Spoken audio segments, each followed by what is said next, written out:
disease related to bacteria, and yesterday we have discussed disease related to rice tungro, that is virus rice tungro disease, and the another disease in tobacco, that is tobacco mosaic disease.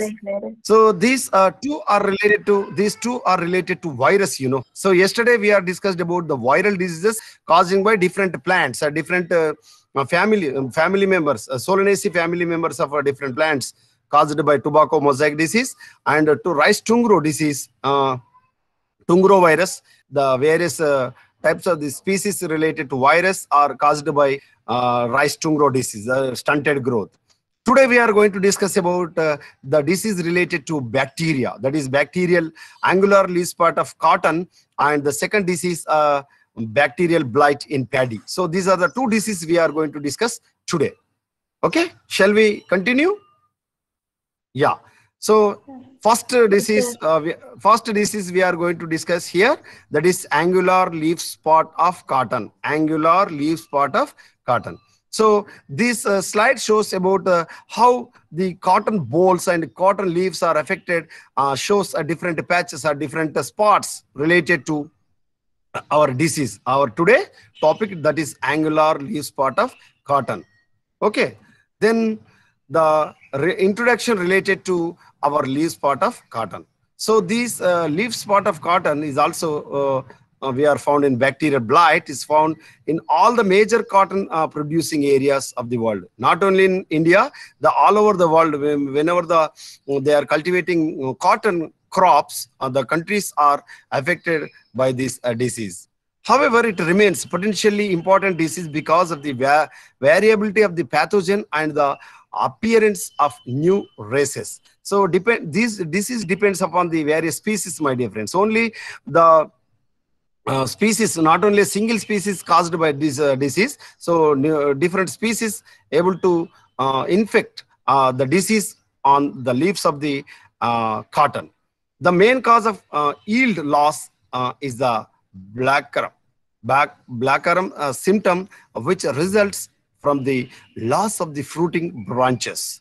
So in this disease, not only we are the loss of the yield, even though the depends upon the appearance of these symptoms of the black patches on the fruits, the fruits also is going to fall down without maturing, and even though the fruiting branches also, they are going to dry and decay.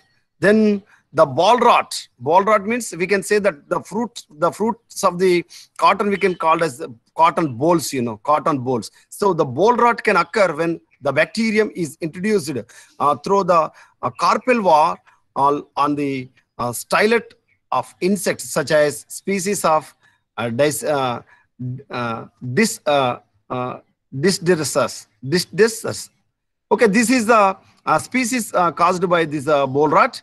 And in India, the losses of more than 5 to 20% were common in crops. According to Verma and Singh in 1971, here, both of their research on this crop field, in our India, 5 to 20% lost through this disease. Then Mesharam and Ross reported that disease intensities of 56.4 and 53.2% resulted in losses of 25.08% and 23.68% respectively. The Mesharam et al. Reported losses between the 19 to 27% of different cultivars of cotton in our India. Even the bacterial blight continues to cause substantial losses in India. Our losses of 20 to 27 have been reported in our India. So not only in India, the entire world major crop of this is a commercial crop, the cotton is a commercial crop. The major crops are cultivated all over the world. The cultivated areas are affected by this disease, angular leaf spot of cotton. The symptoms appeared in different parts of the plant, even though leaves and fruiting bodies and stem branches also we are observed on the various parts of the plant. The most common and conspicuous symptom is angular leaf spot, which begins with dark green water-soaked spots, initially more clearly visible on the underside of the leaf lamina.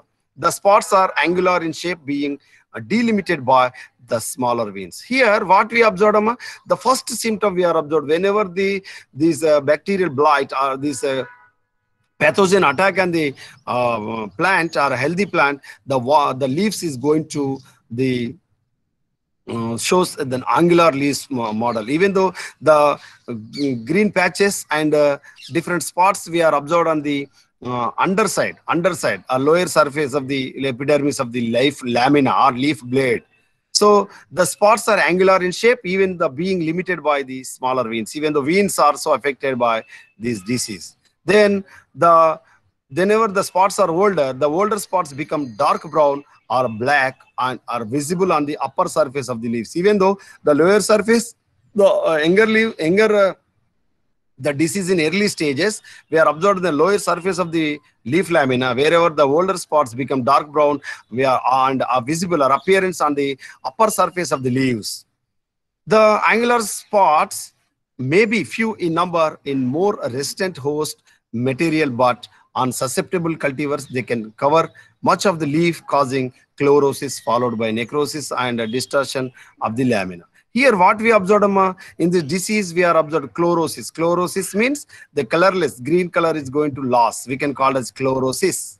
And necrosis means where the tissue or where the parenchyma or collenchyma and related the leaf or the leaf laminar leaf. Whenever we are taking the section, the middle part of the leaf we are observed the mesophyll cells are contain the parenchymatous green parenchymatous tissue. The tissue is going to dead and decay, or that disease we can call as necrosis, and the distortion of the leaf lamina. So these symptoms we are observed in the angular leaf spot of cotton. And the similar spots may be found on the cotyledons of young seedlings where infection occurs from the soil or seed during germination and emergence. Whenever we are sowing the seeds, the young seedlings also affected on this disease, my dear friends. The seed during germination and emergence, the disease may be in the soil-borne disease. Soil-borne means the disease grown from the soil. The pathogen lived in the soil. So this leaf shows how the black patches or black spots on the upper surface of the leaf, brown and black patches observed in upper surface. Whenever the spots in older stage, the spots in older stage we are observed under on the upper surface of the leaf laminar leaf blade. Then under favorable condition, whenever the favorable conditions are occurred, then infection may spread very rapidly and from the seedlings, cotyledon or the leaf onto the petiole and then to the main stem, leading to seedlings mortality in susceptible cultivars. Here, what we observed, then whenever the favorable conditions are occurred, then favorable condition, the moisture is present in the environment, and even though the temperature is in a low temperature, more than 20 to 30 or 15 to 25 degrees Celsius is able to grow very rapidly. This is infect different various parts of the plant from seedlings or the cotyledons and petiole of the leaf and leaf lamina or leaf blade. Even though the young stem and the branches of the entire plant is going to affected by this disease. Then in older plants, the lesions can girdle the main branches, causing them to break with the loss of leaves and fruiting branches. This phase of the bacterial blight syndrome is known as the black arm, because of the blackened appearance of the affected petioles and branches. In this disease, whenever the disease in the older one, then automatically the branches is going to detach from the plant, and even though the leaves is going to fall down even with the petiole also. And fruiting bodies and fruits are the cotton bollworms also going to loss from the plant. So this syndrome we can call as the black arm disease. The black arm syndrome we are observed on the cotton plants. Okay, then sometimes infection on a leaf occurs as water-soaked tissue, which later turns black on either side of the main veins. This is referred as vein blight. and can occur together with or occasionally in the absence of angular leaf spot. Here, the vein blight also we are observed on the water soaked tissue, which later turns a black color either side of the veins. So, in leaf, we are observed the main veins are mid vein, along with the lateral veins also observed. The vein blight we are observed in this disease. So, these are the cotton bolls. How affected? So this one is an earlier stage, and afterward, whenever the disease is in a matured stage, the cotton bollworms have turned into the complete fall down from the branches or tree. In older plants, water-soaked lesions can occur on the bracts of the epicalyx and more commonly on the developing ball.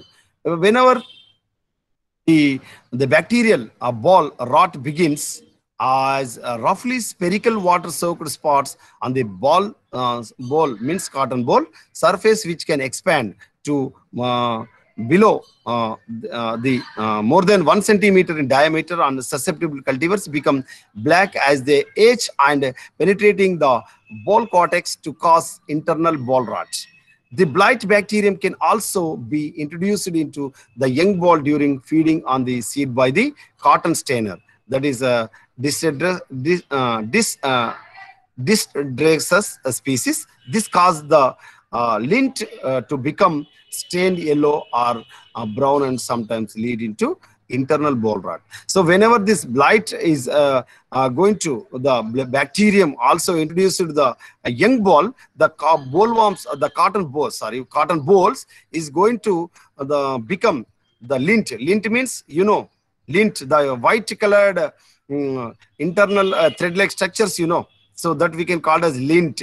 The smooth lint is become stained, means the different colors, yellow color, black or brown color patches we are observed on the lint of the cotton bolls. So see here, whenever the inflorescence stage, the cotton bolls how looks like here.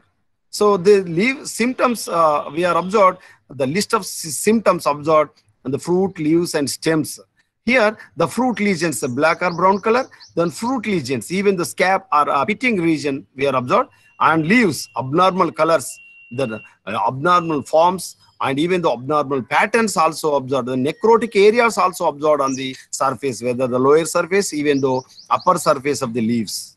And stems, we are going to the discoloration of the bark. The bark is also going to the color change we are observed on the stem or branches. So these are the bacterial blight we are observed on the lower surface of the leaf lamina. This is upper surface of the veins. The vein rot we are observed in this venal necrosis. Necrosis means the tissue is going to dead and decay, you know. So this spot we can call as a necrotic region. Necrotic region. Necrosis. Okay. So here. So this is the necrotic region, you know. So this is the necrotic region. So venal necrosis we are observed. So ball rot. So cotton ball is going to discoloration and going to brown or black color, turn into black patches so observed on the surface of the cotton balls.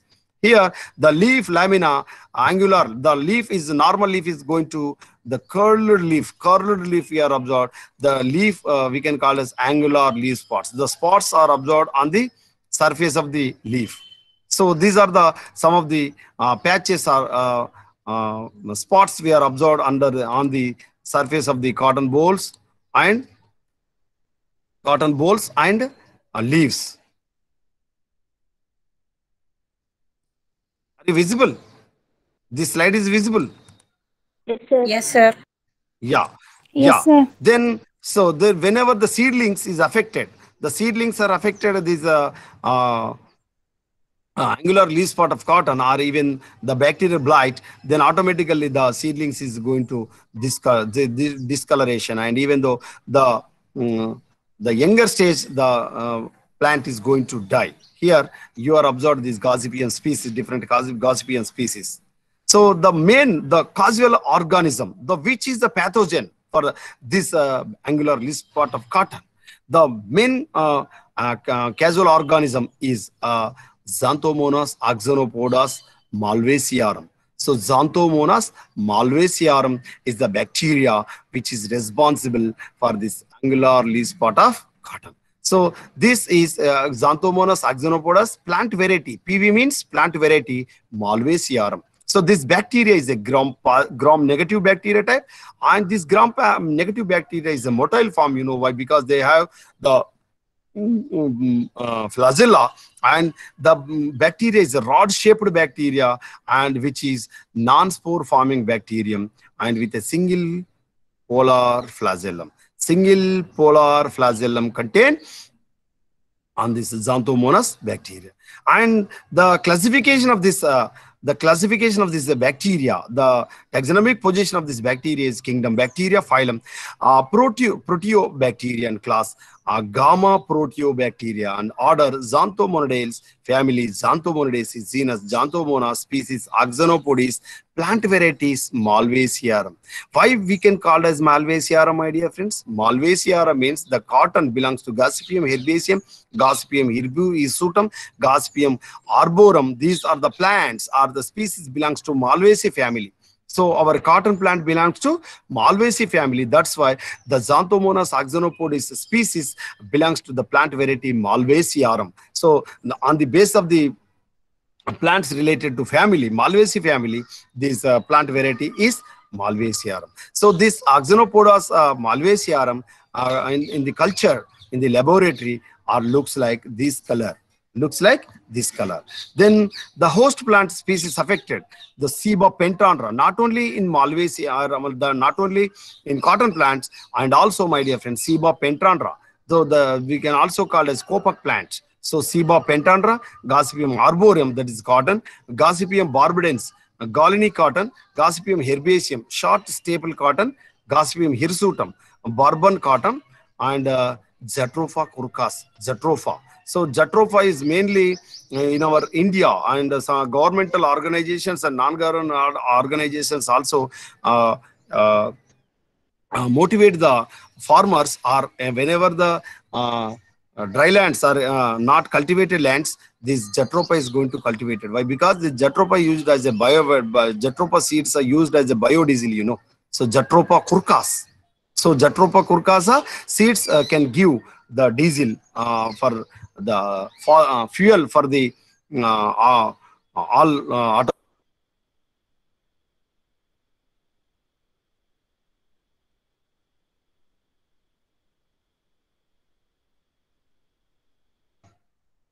in different areas of our country, and government also gives subsidy for this cultivation, and provide the drip irrigation methods also free of cost. They are provide drip irrigation for cultivation of this large scale manner for the producing of the lots of seeds for the producing biodiesel. And this is about the disease cycle related to our disease. So this is infected seedlings. So these are the infected seeds. Whenever we are sowing the infected seedlings, also symptoms we are observed on the root, even though the cotyledons also. Then the infection of the leaf. Whenever the infection leaves also we are observed. Whenever the leaf vascular tissue, the development of V-shaped lesions on the marginal side of the leaf lamina or leaf blade. So these are the V-shaped regions we are observed. So this is a V-shape. So this is V-shaped regions we are observed on the surface of the leaf lamina. So whenever these black patches we are observed, these are the symptoms we are observed. Symptoms we are observed. Bangla మీద class చెప్తున్నా, బంగ్లా మీద ఉన్న class చెప్తున్నా ఈయనే. చెప్పు, ఎక్కడి దాకా వచ్చిండట?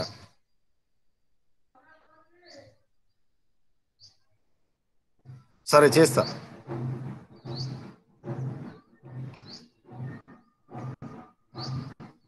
Yeah, so this is a black in stem, black ring stem, xylem decay. This is a systemic infection of the plant. Systemic infection means the complete plant is going to affected by this disease. So that infection we can call a systemic infection. Okay. So some of the epidemic or local region is also affected. So that is we can call as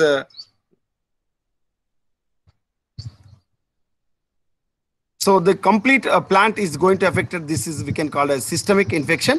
So here what we observed, so these are the hydrothodes. Hydrothodes, are you heard about the term hydrothodes? Hydrothodes. So hydrothodes, whenever the herbaceous plants can produce the droplets, water droplets in the evening and early morning, the droplets through hydrothodes, my dear friends. So hydrothodes is the special type of the tissue contain epithelium tissue present in that hydrothodes is able to produce the droplets of the marginal side of the leaves. So these also caused by infect the this disease of the healthy plants. So how to manage the disease? The control measurement against bacterial blight are necessary in all the main cotton growing areas of the world. The control is achieved mainly through the use of resistant varieties which have reduced the disease to a minor status on upland cottons in many countries where it was once a serious problem. To ensure that it remains a minor disease, it is necessary to avoid the introduction of exotic races of the pathogen on imported seed and to continue screening for blight resistance in cotton breeding programs. So main disease management program is to select the disease-resistant varieties from the breeding station, and also the quarantine. The quarantine is more important whenever we are the bringing from the seeds of different areas or different countries. The quarantine is mainly identify whether the seeds are affected by different disease or different pathogens or not. So that is the most important plans for avoiding such type of disease, and even though the other races related to pathogens. Then host plant resistance. So this is most important, my dear friends. Host plant resistance is a main source for the resistance to the different pathogens of controlling the disease. Okay. Then the chemical and antibiotic control. So as it occurs in months of September and November, 100 grams of the tetracycline and streptomycin, sulfate and plantamycin and fosamycin. Are you heard about these terms, my dear friends? Tetramycin, streptomycin, plantamycin. So which one is the first antibiotic drug? Which is the which is the first antibiotic? First antibiotic. First antibiotic is penicillin, you know, penicillin. So penicillin is the first antibiotic drug. So then afterwards, the numerous antibiotics are produced through the culture methods, the tissue culture, and the biotechnology is developed. Numerous bacteria is able to produce different antibiotics. That is tetromycin, streptomycin, plantamycin, fosamycin. These are the antibiotics. Should be sprayed or 3 to 4 times in every 15 days gap on the plants. So that's why the cotton cultivars or cotton cultivated farmers, they are spraying so many numerous times on the crop plants for the protecting from the different disease, and also even use the carbendazim. Carbendazim is a antifungal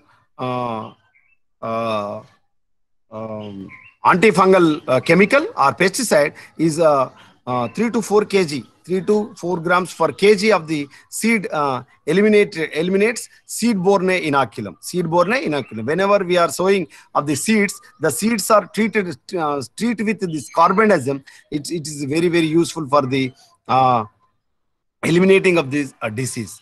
And the foliar spray of combination of fosamycin and plantamycin, 100 mg plus 3 grams of the copper oxychloride per liter of water, 3 to 4 rounds at 15 days intervals from the time of disease appearance. So these are the control methods of this disease of angular leaf spot of cotton.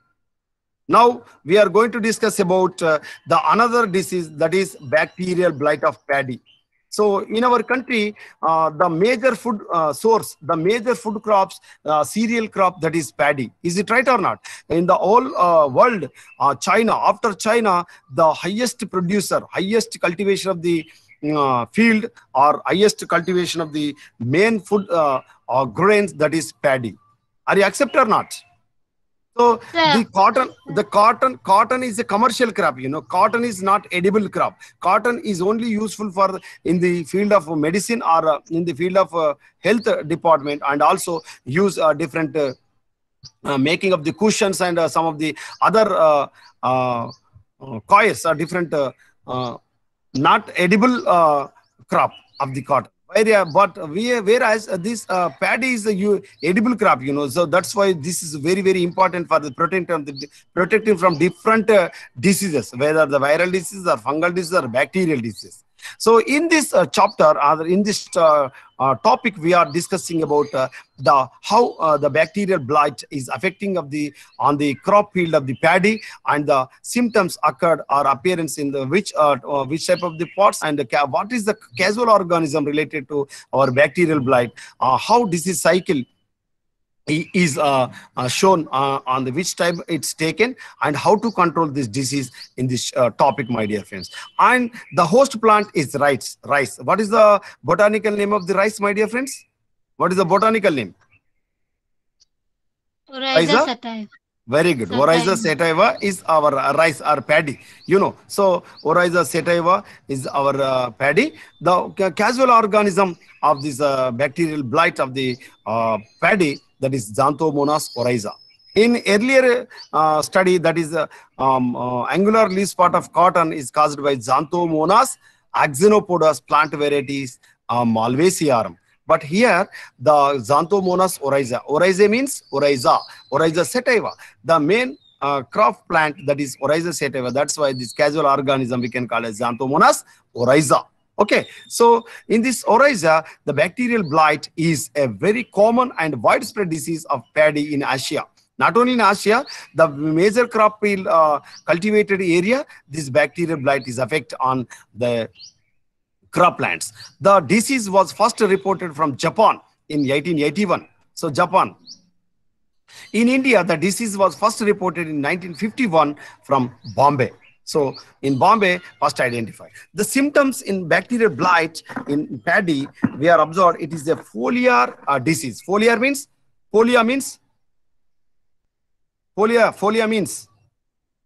folios. Leaf-like structure, leaf. So we have first these symptoms we are observed on the surface of the leaf, my dear friends. And laterwards, and August and early or late August month of the rainy season, and causes maximum damage during the heading stage. Whenever the flowers and the flowering stage and the head is produced at the time, the maximum damage we are observed on the croplands. And it first appears as a water-soaked translucent spots on the leaf blade and leaf sheath. So in this slide, we are observed how the leaf blade shows different patches or different spots of different colors we are observed on the surface of the leaf. The spots gradually increase to form elongated yellow to straw-colored streaks, which may coalesce to form white blotches. The streaks usually develop from the tip towards the base. From the upper side to lower side, basipetal. In severely infected fields, infection may reach the grains. So when the symptoms very rapidly reach the grain area, that is head. The glooms become, what is glooms, Suma? What is glooms? We are observed in the spike or spikelets of the spike, or the inflorescence we can call as the spike, the fruits.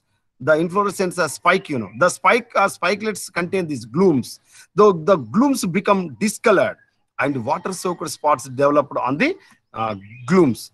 Then causal organism of this plant, that is the pathogen responsible for the bacterial blight of paddy, is Xanthomonas oryza. It is an aerobic and rod-shaped bacteria, are non-capsulated, spore-forming gram-negative bacteria like Xanthomonas axinopodes malvacearum. So same here, our bacteria is also gram-negative, rod-shaped, non-spore-forming gram-negative bacteria, and which is have a single the motile form, the single flagella contain this bacteria also, and the size of this bacteria 0.5 to 0.8 and 1 to 2 micrometer in size. It is motile with a single polar flagellum. We know that the bacterium produces waxy yellow colored colonies on agar media and is incapable to reduce nitrates. So this is the main identification. So this is incapable to reduce nitrates. So this is the first symptom, first identification feature. The optimum temperature for its growth is 28 to 30 degrees. So this is the favorable condition. You know, the whenever favorable conditions occur in August, earlier late August month of the rainy season, it is very vastly or widely spread all over the crop field of the paddy. Its thermal death point is 53 degrees Celsius. Whenever the temperature is high condition, the bacterium is going to death. That is the 53 degrees Celsius. And the disease cycle we are explained here. We are going to explain here. It is principally vesicular disease. Vesicular disease. So the seeds and disease stubble are mainly the primary sources of infection.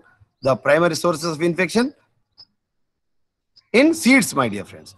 The secondary infection spreading due to wind-borne rain splashes and grains entry into the host through wounds and stomata of the plant. Wounds and stomata of the plants. Then high doses of nitrate and silicate and magnesium in the soil. Whenever this soil is contain these high dose nitrates and silicate and magnesium, the disease is spread very rapidly. So why? Because we are not unknowingly or unknowingly we are spreading. We are spreading this urea or inorganic manure. So that's why that is also caused for spreading of this disease, my dear friends. And this is the disease cycle, how the primary and secondary spread cycle we are observed, my dear friends. Okay. Nana. Achindayna? Sorry, sir. Right. And my dear friends, so the how to control the disease? The disease control, the following measures we can adopt it to control the disease incidents. One of the good measure is to treat seeds with 0.025% water solution of agrimycin. So agrimycin plus 0.05% wettable session for 12 hours and then transfer them to hot water treatment at 52 54 degrees Celsius for 3 minutes. So the 53 degrees Celsius is the death point of this bacteria. Are you accept or not? 28 to 30 degrees is a very adaptive environment for the rapid spread of this bacteria. But 52 54 degrees Celsius is the death point of this disease. So hot water treatment is very important for the control of this spreading of this disease, my dear friends. And initial infection can be checked by dipping seeds for 8 hours, 0.1% sersan wet plus streptomycin antibiotic and 0.3 gram in 2.5 gallons of water. So this is the control measure of these bacterial blight in paddy. And even though the spraying agrimycin plus copper oxychloride for 5 times at 12 days intervals prevents secondary spread, and chlorination of irrigation water also helps in reducing infection. The chlorine, we can chlorination also important for the control or reducing of the infection. And burning of infected straw and stubble to destroy the bacterial present also a good measure for the control of this disease. So and by sowing of nursery beds in disease free isolated areas to prevent the inflow of primary inoculum into fields, then pruning of top portions of the host should be avoided by cultivating resistant varieties. These are the cultivating varieties of the paddy, my dear friends. Ratna and W529, 348, IR22, IR20 and 22, and Sati. So these are the different varieties of the resistant varieties of the this bacterial blight of the paddy. So this is about today's topic. My dear friends, if you have any doubt, please ask me. Madam, my dear friends. Hello, Chappan sir. Is there any doubt, my dear friends? Girls, if you any doubt, ma? Today is the last class.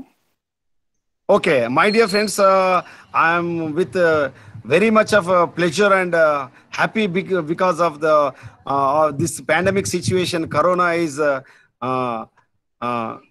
this much of friends we have from different places of the Twin Cities. So I'm very happy because of my knowledge, sharing of my knowledge among my beloved friends. I'm very happy. Madam, thank you very much. And my dear friends, Haruna and Chandana, Nikita, and some of the other Harika and friends, thank you very much for listening with patiently and sharing of our knowledge among these during these couple of days. So if you have any doubt, please ask me. Otherwise, I will stop here. Girls, today is the last class, our class. We will be to meet next semester, girls. The And second even though valedictory section, madam, my personal request is in the valedictory section also. Some please join these students because of they are the sharing of their views among Yes, sir. our friends and our respected colleagues also. So that is also very, very important for any rectification, even though continuation of our subject for Sure, next sir. semester also. I will Okay, madam. Thank you very much. definitely arrange, sir. Sure, sir.